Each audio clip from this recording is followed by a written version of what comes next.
Hey everybody, how's it going? Welcome back to Talking Mons, our Digimon Ghost Game Recap podcast. My name is JD, and it is my honor, nay, my privilege to have Jeanette and Gary here with. Oh no, we are honored to have you host us. No, he can worship my existence a little more. Go for it. Well, we are going to be talking about episode 37, Flock of the Dead, and episode 38, The Diviner. Yeah. Weird shit happens. Some weird shit happens, that's right.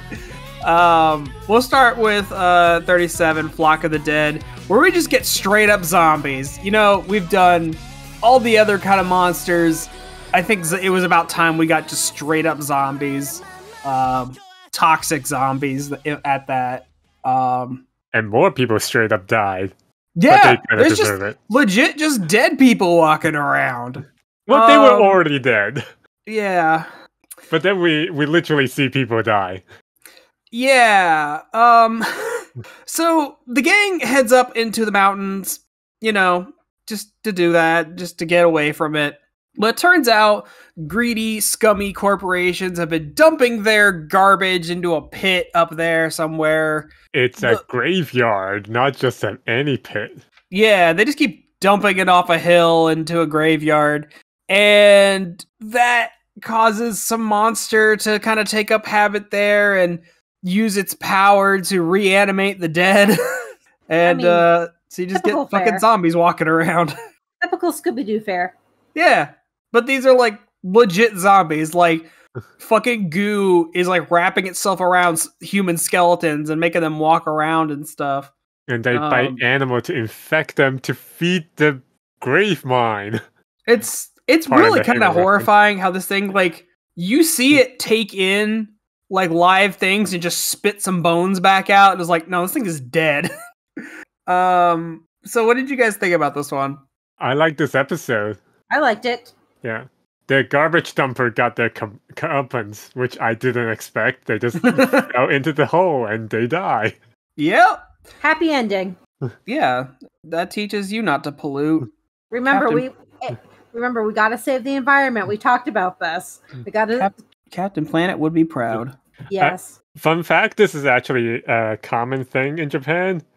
No, not the zombie part, but I mean illegal dumping, because big trash costs money to like dispose of. Like if you want to get rid of anything big, like a fridge or a cabinet, you have to pay a company or the government to get rid of them. So there are people who would go out to the countryside and just leave their stuff. That's horrifying. That's horrible. See, I thought you were going that it was just normal to kill people for dumping. I was like, whoa. I mean, yeah, this episode is like, I think the way they did zombies in this is really interesting because it ends up being, yeah, y'all remember the horrifying monstrosity from Digimon 2020 that was Raremon? Yes. There's this fucking amalgamation of tar and eyeballs, and he's like a fucking skyscraper. Yeah, so the like Raremon is like the monster that's been hiding out in all this garbage and like making zombies and shit. And yeah, he just starts fucking rampaging after a while, and they have to like put him down. Put him out of his misery. Yeah. And it's interesting how that they, after the zombies start attacking people and people start turning, they managed to like put them in like giant rucksack and lock them in a warehouse just so that they wouldn't walk back to that pit of doom. Right? But there's like nothing else happens. Like, oh, everything back to normal. It's fine. You kill the monster, all of its effects goes away. It's fine. It's fine, except for the post-traumatic stress disorder half the town faced. No one's gonna remember that tomorrow. It's fine. I mean, same thing with the next episode too. Nobody remembers any of this. Yeah, this isn't anything out of the norm for this version of Japan. But yeah, it was interesting to see Raremon pop up again so soon. I didn't think they'd be using him again because he's fucking gross. I feel like they like Raremon because he's appeared in some of the Digimon games as well as a boss.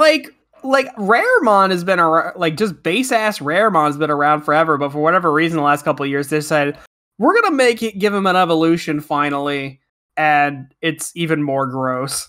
It's like a Gigamax, whatever. Yeah, it's Gigantamax Raremon in every sense. But yeah, it was interesting to see how like they took on like what we'd consider traditional zombies, and just like I'm continually surprised by when they actually show actual human death in this show. It's like I still keep thinking this is like, oh, this is a whimsical kids show, and like, no, there's just occasional murder. There's just occasional body horror, occasional murder, occasional what the fuckery. Yeah. It's yeah. I just find it really funny that they were delivering donut. That's the reason why they were in town. Fucking okay, I gotta say I do fucking love the interaction when Hiro brings Kyo his donuts. He's like, they're not fresh, and he's like, that's physically impossible for me to bring you fresh donuts. It's a 2-hour bus ride. Yeah, it's literally impossible. But they could have let Ruri deliver the donut because she literally flew to town. Like you do. Via Angoromon. Yeah, just, private bunny helicopter, man. Just, like you do. Try to get for the Agonorm, I hate his name, but the bunny donut delivery service. Yeah, just have him give him a little hat and a little bow tie and shit, and have him deliver stuff. Oh my gosh, that'd be so much better than letting him Mega Evolve or Ultimate Evolve. Just have him be a donut delivery bunny for the rest of the show. Yeah, and yeah, this Ultimate Evolve. Yeah, this was the first time we saw all 3 Ultimate forms fighting together, and yeah, it works pretty well. Lamortmon is still kind of mindless, kind of crazy. But go ahead, Gary. Oh no, that's it. He's still a beast. He's a beast, all right, and he's still upsetting. Yeah, he's still. I'm still not a fan, but it is what it is, I guess.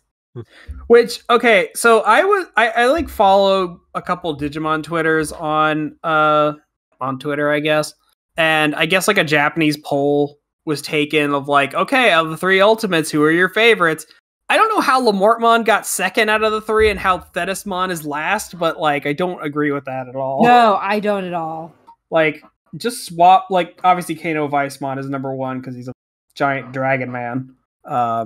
Which I do like Kano Weissmon. He's definitely grown on me. I would say the sexy ultimate evolutions kind of played out at this point, so I kind of do get why people like Lamortmon better. Now, I guess he's just gross. I feel like the problem they have with Jellyfish or Jellymon's ultimate evolution is it's not sexy enough, and therefore they hate it. I just have a feeling it's not showing enough ass. Yeah, I mean, our pet monsters have to show a certain amount of ass to be our favorites, right? Like Angelomon. Angelomon is like set a high bar that I don't think will ever be overcome, and we just have to be okay with that. I guess. Look, at least some of the Digimon are humanoid enough that it's okay to sexualize them. Listen, we gotta keep the money rolling in somehow. Yeah, you gotta have your waifus.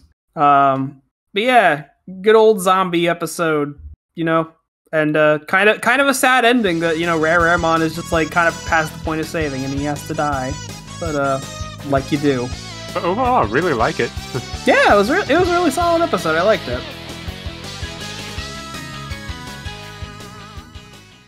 Jeremy Snow here, owner and editor-in-chief of The Geekly Grind. I'm interrupting your awesome, regularly scheduled programming to ensure that you know about our Geekly Grind podcast network, of which this show is a treasured member of. If you haven't had a chance to check out our site, you can do so at www.thegeeklygrind.com, and while you're there, check out the other members of our steadily growing podcast family, including the anime-centric Blake and Spencer Get Jumped, discovering new heroes and comic book keepers with Chris and Lance, exploring the vast universe of geekdom with Geeksploration, or of course appreciating animation's finer details with the Ink and Paint Club. Escape your weekly grind at The Geekly Grind.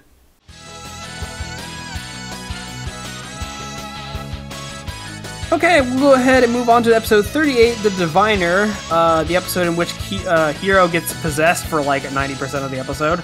And this is legit a possession, not some Digimon shenanigans. No, like, okay, you know Renamon's ultimate form? Okay, imagine that, but it's purple, like full purple, and it's evil. And a dude. And a dude. I mean, I wouldn't say he's evil. He just kind of... Well, we'll get there. Well, he's possessed. He's possessed. So he's being a dick. Yeah, he possesses fucking Hiro with, like, the spirit of, like, an ancient, like, shogun or some shit. It's an actual clan. It's like this is 700 years ago. That's pretty much like pretty accurate. Yeah. The clan logo is the Triforce logo, by the way. Nice. Yeah. So this Digimon Daomon captures Hiro and is basically like, "My lord, I'm here to serve you, and I'm going to build you an army." They reconquer Japan. Reconquer Japan. It's rad. So they keep kidnapping fucking townsfolk and like sealing them in talismans that then turn them into monsters. Okay, that is a horrifying like animation of the people turning into paper They and then scream. getting folded up. Yeah, because they literally fold up into the talisman. Oh my god, I was so upset the first time I saw it. I was like, what? That What? poor guy at the beginning, he's just walking home and fucking Daomon just comes out of nowhere and seals him and he just folds him up. Yeah, just fold the them up. zombie. Yeah, the zombie was less disturbing. At least the zombie's dead already. Like, I don't know what it is. I find the weirdest, most horrifying shit and just go, yeah, we're gonna do that this episode. Yeah. But so it yeah, is visually interesting, like original. Yes. No, yeah. No, I think the concept of this is really interesting, and I like the fact that... Oh, really? Go ahead. They could easily cheap out and just do the whole color blob shrink to a rectangle kind of deal. Mm-hmm. But they went out of the way and fold multiple characters. And it looks really good. Like, Yeah, it looks really good. I will say I'm not like the biggest fan of like the soldier monsters because they do look kind of generic. They're just like kind of vague monsterish forms that are just all green, and it's just very vague. But I guess it works. Yeah. I guess the other big revelation for this is we get we are introduced to a new like a brand spanking new Digimon called Espimon. Who's like this. What do you mean band. brand spanking new? So Espimon is like he was introduced recently to, if you guys know what the Vital bracelet is, like Digimon's like Fitbit basically. So I think Espimon got like released within this year. Oh. And he's introduced on one of the cards for the Vital bracelet. So he's like brand new. future partner Digimon? Maybe. Yeah, it's weird because he like helps Gamamon track down Hiro. And then it's weird at the end that like Espimon said he's looking for Hiro, and he's like, "Well, I'm Hiro." He's like, "No, you don't look like him," and then he leaves. And we're not given any further explanation on that. I hope there's more. Like I'm interested. I'm sure Espimon will come back. I feel like Bandai's wanting to prop him up a bit because he's the new kid. Well, So whether or not this new kid, it gave us this little plot point that never got resolved. Well, I mean, it's I haven't watched this week's episode yet, so I don't know if that becomes relevant or not. But I am interested to see if Espimon like comes back and like what form he's going to take into the overall plot. Maybe he's a teaser for the next series. I don't think so. Nah. Yeah, I don't know about. I wouldn't say that, but you know, who knows at this point. I am guessing he has some sort of connection with the digital world and Hiro's dad. I'm kind of on that line as well, because just the fact that he's looking for Hiro specifically, I'd assume that he's probably in cahoots with his dad. Which, God, every time I'm reminded that, I'm like, can we just get to that plot, please? Yeah. We kind of keep glossing over the fact that Hiro's dad has been stuck in another dimension this entire time. I thought that I got a little confused while watching this episode early on when Gammamon is looking for Hiro and SBMon keeps saying that that's not Hiro. I thought that SBMon knew that, but got confused that Hiro's possessed, as in it's an entirely different person. That's what the impression I got until the very end, where he was like, "Oh, this last name.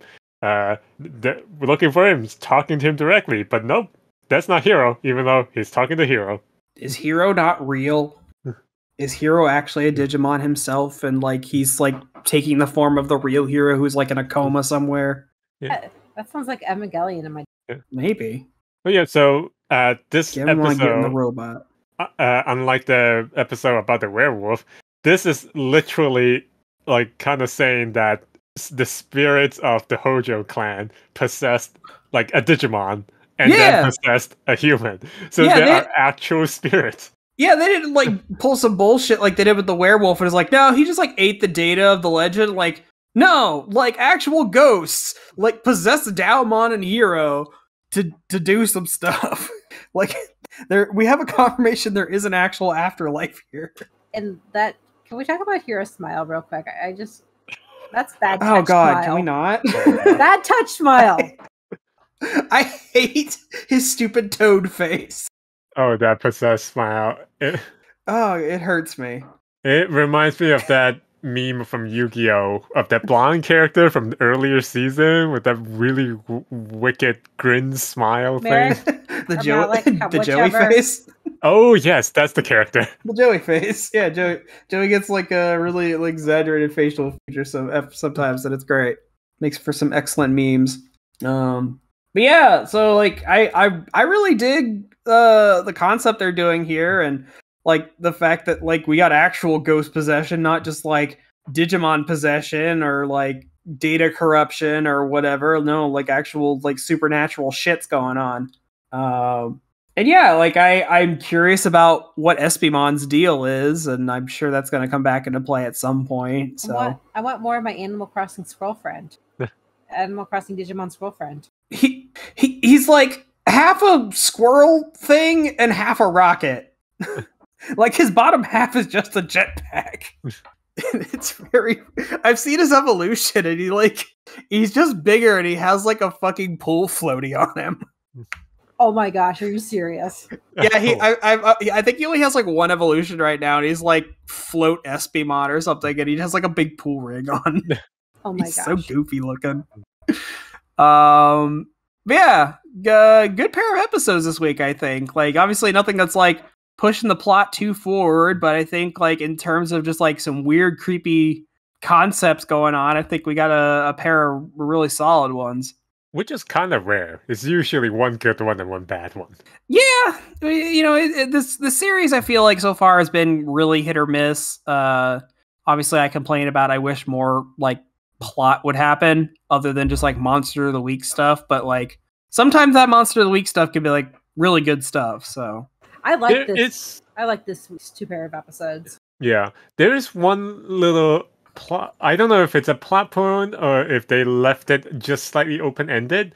Not just with SBMon and Hiro's issue, but the spirit of the Hojo clan feels like it's a little unresolved. They just kind of fade away, vowing revenge. Yeah, I agree.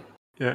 I don't know. I'm pretty sure like anything in this show that has said I will have revenge has come back or will probably come back.